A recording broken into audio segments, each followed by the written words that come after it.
अरे रानी, ओ रानी, सो रही हो क्या अभी तक?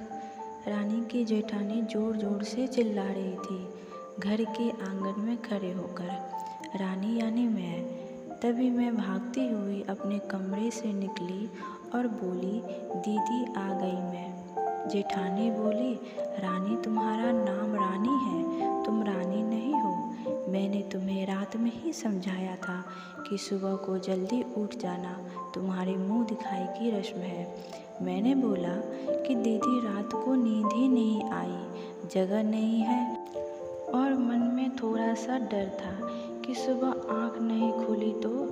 रजनी दीदी हंसती हुई बोली, रानी मेरी प्यारी देवरानी, जल्दी से घूंघट कर लो, अगर माँ जी आ गई तो हंगामा हो जाएगा।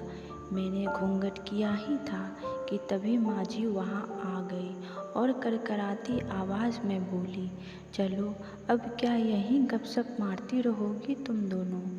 हमने चलना शुरू ही किया था। तभी माँ जी ने रजनी दीदी के कंधे पर हाथ रखा और बोली, पता है ना कहाँ जाना है और कैसे जाना है? माँ जी ने बोला कि जब भी कोई बड़ा तुम्हारे सामने खड़ा हो तो हमेशा घूंघट में रहना और कम से कम अपने बड़ों के सामने आना, और बिना घूंघट के तो कभी नहीं। रजनी दीदी कुछ बोली ही नहीं, बस अपना सर हिलाकर हाँ बोल दिया। मैंने भी बस अपना सर हाँ में हिलाया। माँ जी के जाने के बाद मैंने पूछा, रजनी दीदी आप तो स्कॉलर हो और इन सब चीज़ों को कैसे निभाते हो? रजनी दीदी मुस्कुराई और बोली कि मैं थारे जेठ जी से बहुत प्यार करती हूँ, इसलिए अभी तक चुपचाप सब चीज़ें निभा रही हूँ। मैं कुछ नहीं बोली और चुपचाप रजनी दीदी के साथ घर के बाहर वाले कमरे में जाकर बैठ गई। वहाँ पर एक पड़ोस की आंटी जी बैठी थी। वो बोली कि यह कैसे बहू आई है, ससुर जी सामने खड़े हैं और ये यहाँ बैठी है, मुझे कुछ समझ ही नहीं आया। मतलब रजनी दीदी बोली कि आंटी जी अभी नई बहू है, यहाँ के रीति रिवाज सीखने में थोड़ा समय लगेगा। रजनी दीदी मुझे वहाँ से उठाकर मेरे कमरे में छोड़ गई।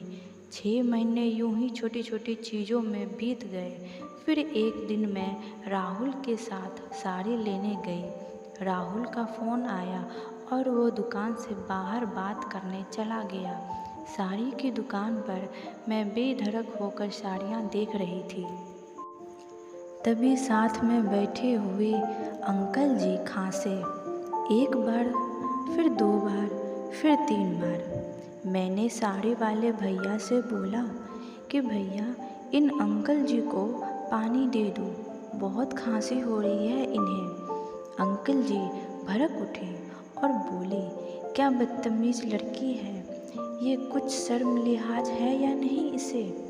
दुकान पर हंगामा देख राहुल बाहर से भागकर अंदर आया और अंदर आते ही अंकल जी के पैर छूकर बोले, मामा जी आप यहाँ?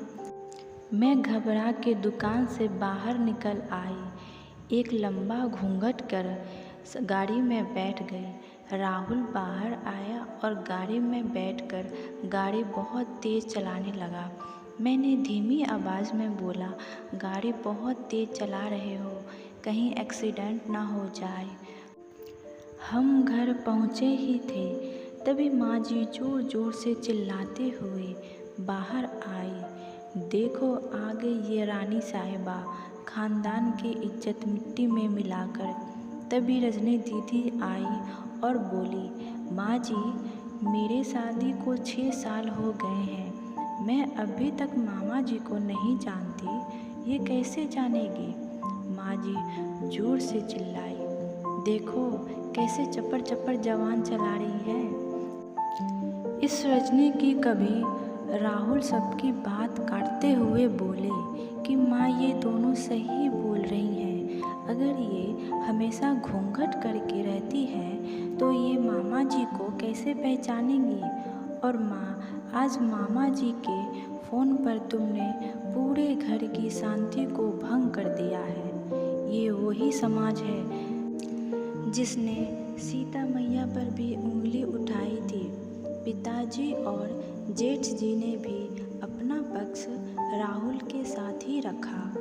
माँ जी थोड़ी देर सोचने के बाद वापस रजनी दीदी और मेरे पास आई और बोली कि तुम दोनों को अपनी मर्यादा का पता होना चाहिए। मुझे उम्मीद है कि तुम कभी मेरा सिर शर्म से नीचे झुकने नहीं दोगी। हम एक ही परिवार के सदस्य हैं। हमें हमेशा साथ रहना है। अच्छा वक्त हो या बुरा वक्त, हर सदस्य को अपनी मर्यादा का पता होना चाहिए। माँ जी ने मुझे और रजनी दीदी को गले लगा लिया। दोस्तों, हमारी ये कहानी आपको कैसी लगी? अगर अच्छी लगी हो तो कमेंट में ज़रूर बताइएगा और हमारे चैनल को सब्सक्राइब ज़रूर कीजिएगा। धन्यवाद।